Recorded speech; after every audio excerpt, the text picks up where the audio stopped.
Normally I start off my talks with, some outreach prayer to places in the world that are struggling. But what came in for me this morning is to share some good news. So who's ready for some good news? I went to the Good News Network. Anybody ever heard of that? goodnewsnetwork.org. You ever need a little uplift, just go right there. And here's what popped out at me. I'm just going to read it to you. Russian scientists have synthesized chemical compounds that stop the degeneration of neurons in Alzheimer's, Parkinson's, and other severe brain pathologies. Amen. Isn't that amazing? Hallelujah. I don't know about you. I got CRS. I can't remember stuff. So I'm kind of happy when I see stuff like this, just in case it goes sideways. Anyhow, do we have any new people? We have new people? Any new people? I'm looking for my new people here. So, part of my talk today is just kind of revisiting a basic, right? So what I love about New Thought, and you might love this too, that might be why you're here, is that we incorporate a lot of different ancient wisdoms, spiritual paths, whether it's the Jewish tradition or Buddhist, Hindu, Muslim, Christianity, right? Wherever our spiritual food is, or maybe some of our modern day mystics, any Wayne Dyer fans or Eckhart Tolle, right? We go to all of these Deepak Chopra, Brene Brown, right? These are all mystical beings, channels for the divine. And we incorporate that spiritual food as we start to deliver our messages and through our spiritual practices. And one of the core beliefs is in cause and effect. We teach that it is law of mind, right? It is projecting out and drawing to us our experiences. That's one of our core beliefs. And Jesus, the great teacher, put it this way: it is done unto you as you believe.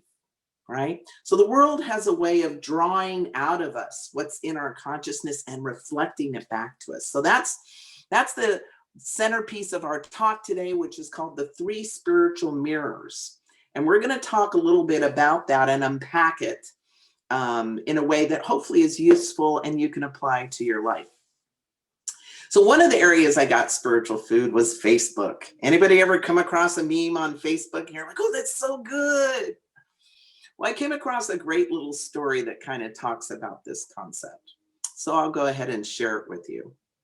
So you are holding a cup of coffee when somebody comes along and shakes your arm, bumps into you, and makes you spill your coffee everywhere.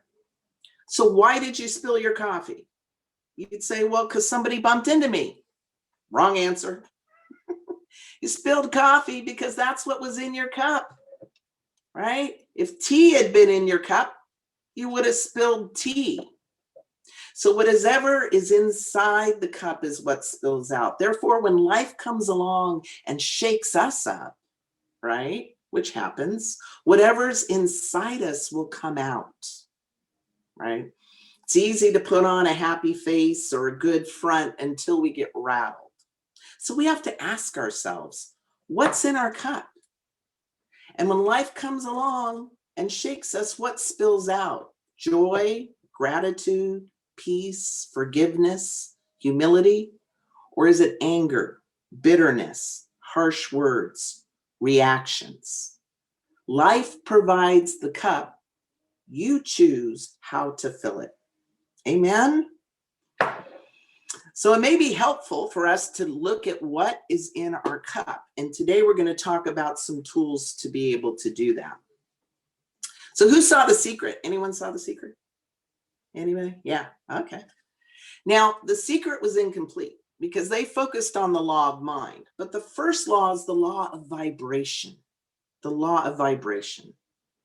And that everything has a vibratory tone, right? And that's what's a back of law of mind.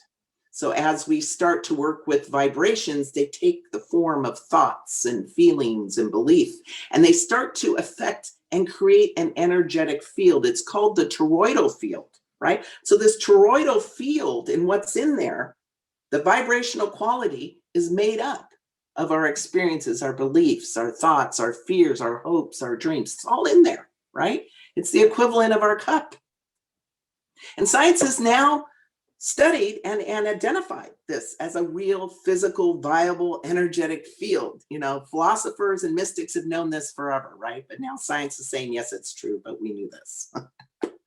And the toroidal field, it's a lot like an apple. It comes out like this, and it comes all the way around you, 360, and comes back up through your feet, right? So that whole field, and we're all walking around with these fields. And the universe, that law, just like the law of gravity, is always playing match game.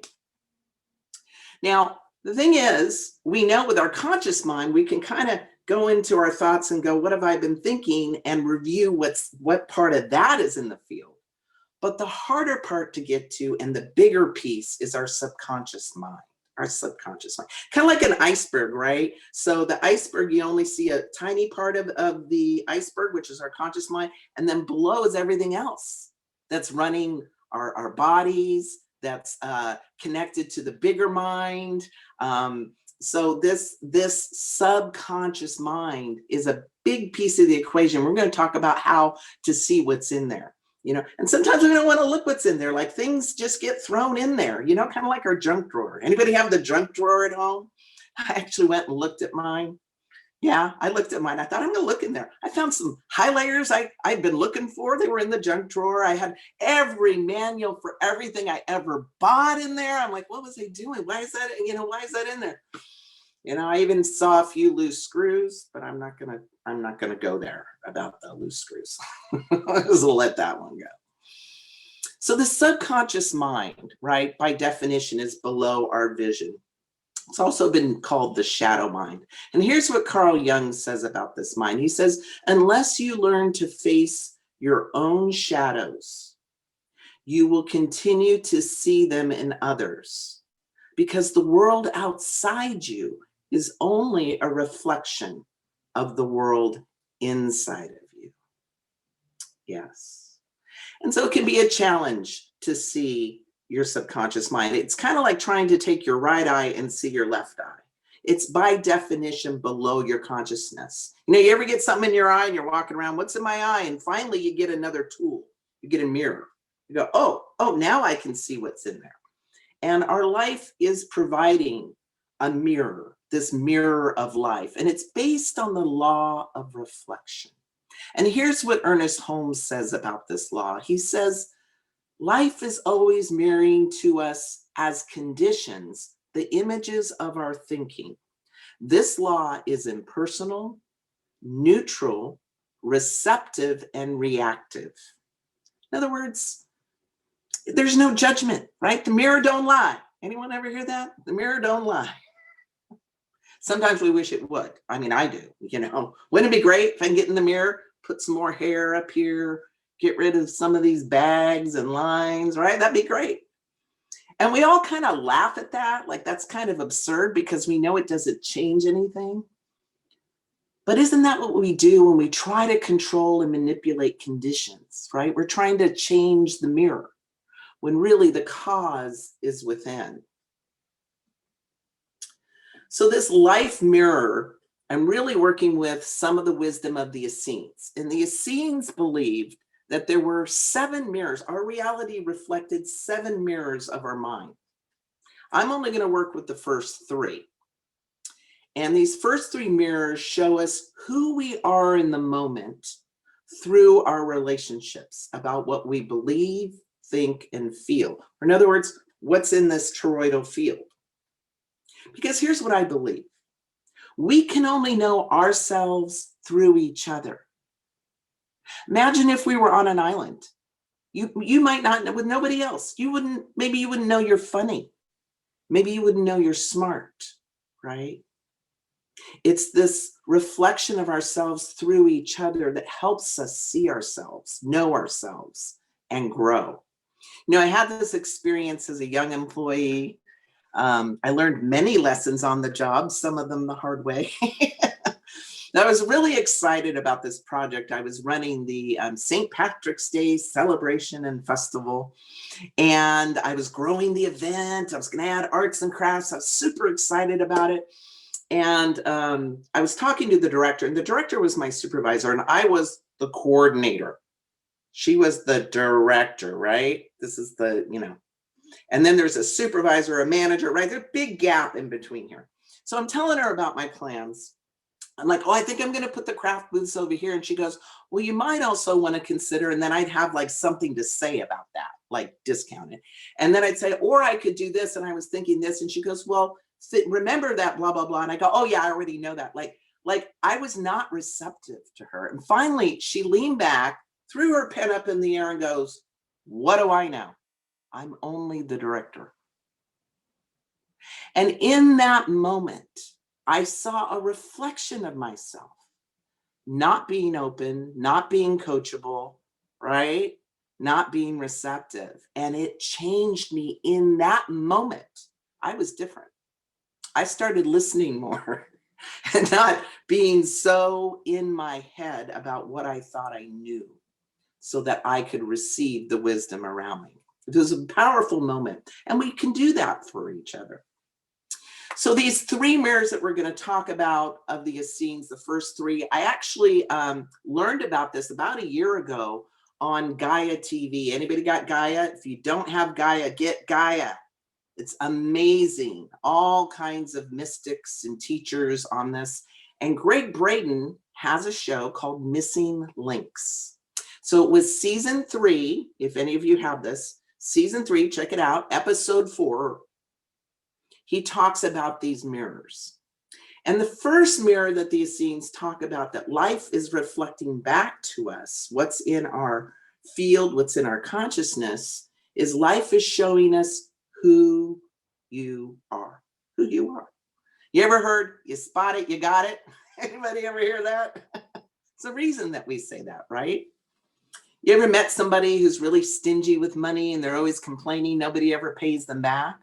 Right? So he's believing that money is scarce and I got to hang on to it. So the people that he loaned money to are mirroring back. Money is scarce. I've got to hang on to it. See, it's just a mirror of that way of being. And so we can ask ourselves, how is what I'm seeing in others a reflection of my thoughts, my behaviors, my feelings and beliefs? And when you do this in a kind way. This is not an inquiry so you can beat yourself up. Don't let your inner critic get a hold of this, right? This is not the right lane. This is an honest, open, humble kind of inquiry that you do to grow, to understand. I was that person that always attracted on the freeway, that person that would cut you off last second to take an exit. Anybody ever have that experience? And you're like, really? You couldn't have gotten it, like you couldn't have. So I'm talking to the person, and I would always seem to experience this. But when I reflect back, like, how am I like that? When am I in my life cutting people off and having them change their plans because I didn't plan ahead? And I had that habit of having to call on favors and have people switch up plans because I wasn't looking ahead. And I had to take the off-ramp to something I had to achieve, right? So it's really interesting to look at these patterns that you see constantly coming up and into your field, and then to ask yourself, how am I like that? I love this quote from Vijay Gupta that I think kind of sums up this mirror. He says, your perception of me is a reflection of you. And my reaction to you is an awareness of me. Powerful, powerful mirror. And so as Greg was unpacking these mirrors, he told a story about how he used these mirrors for a particular time in his life. So he had his love of his life, his business manager, and a good friend all kind of come into his life in a very significant way all at once. And he was steeped enough in metaphysics to know, something's going on with my toroidal field, right? They all came in at once. And the friend was the person he had living on his property, watching his property when he was away. The business manager was, supposed to do the business end and make the money and make it all work. And then, of course, he had a girlfriend. And there were some things where there was some issues, right, were popping up with the girlfriend, with the manager, but he kept like jetting off to his next tour and not kind of dealing with those things. And then finally he comes home from a big tour.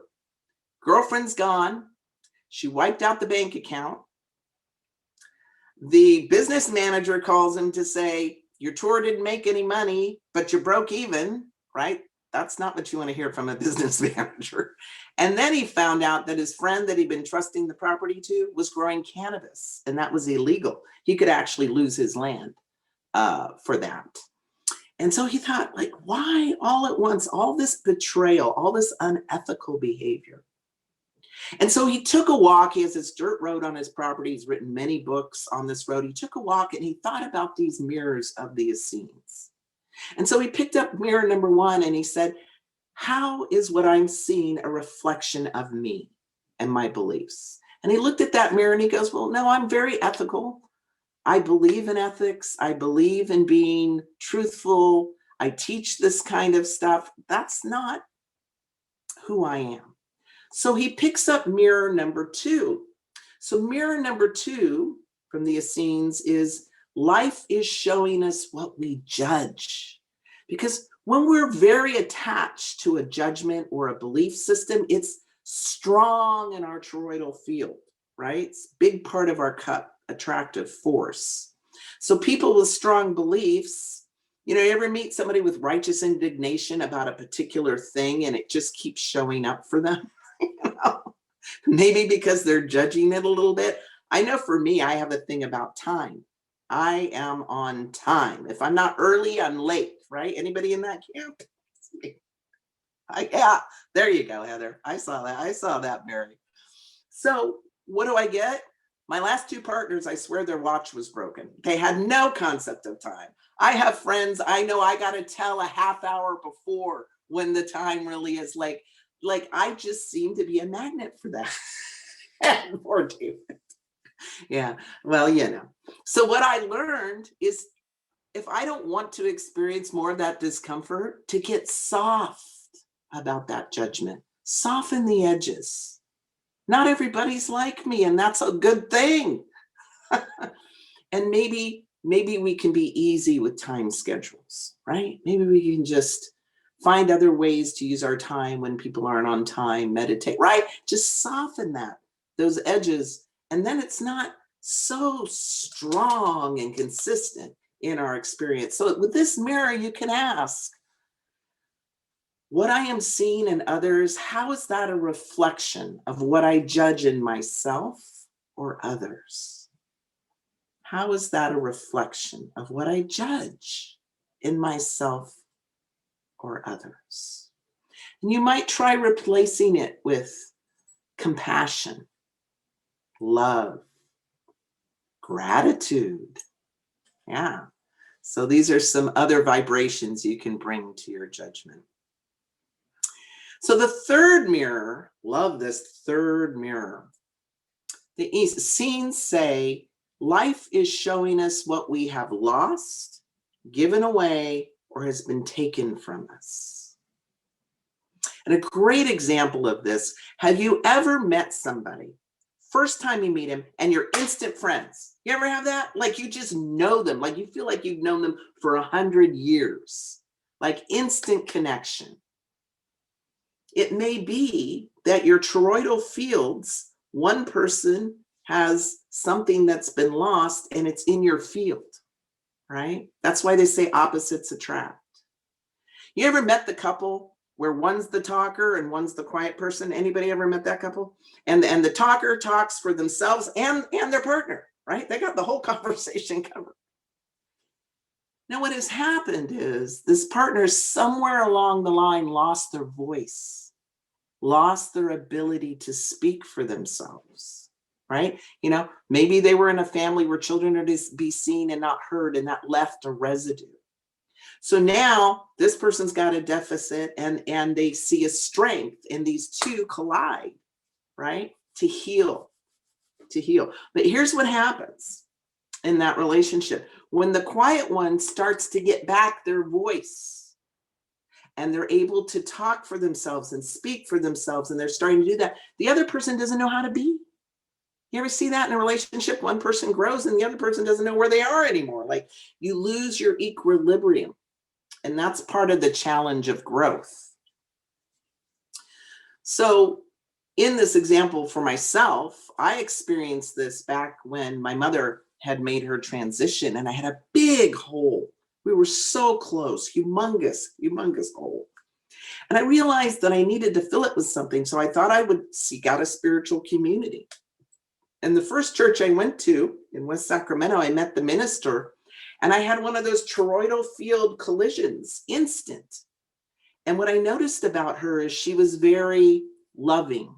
She really saw me. She believed in me. Many of those mothering qualities were magnetic to this now, deficit of things that I had lost.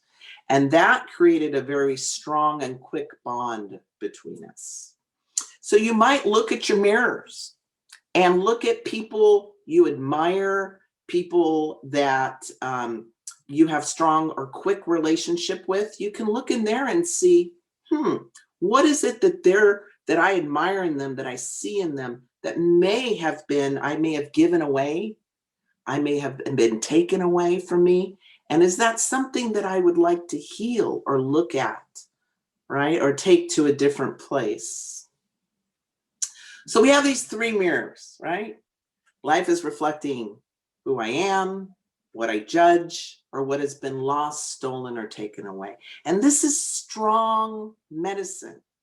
And like strong medicine, it can have side effects. So if you start to work with these mirrors and you start to see some things that may be heavy or hard to carry, I want you to reach out.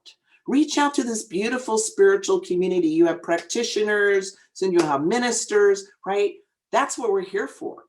We're here for you in those moments of revelation that may be too heavy to carry yourself. Okay? So remember that there's side effects to this powerful work when you start to see new things. You might have to make amends to people. You might have to tell on yourself. I tell some of my closest friends things that I've found in my habits and patterns so that they can tell me if I'm doing them, right? I'm going to use that mirror to help me grow and become better.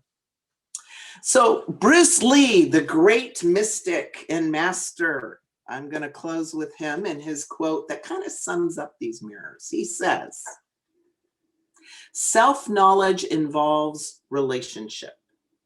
To know oneself is to study oneself in action with another person.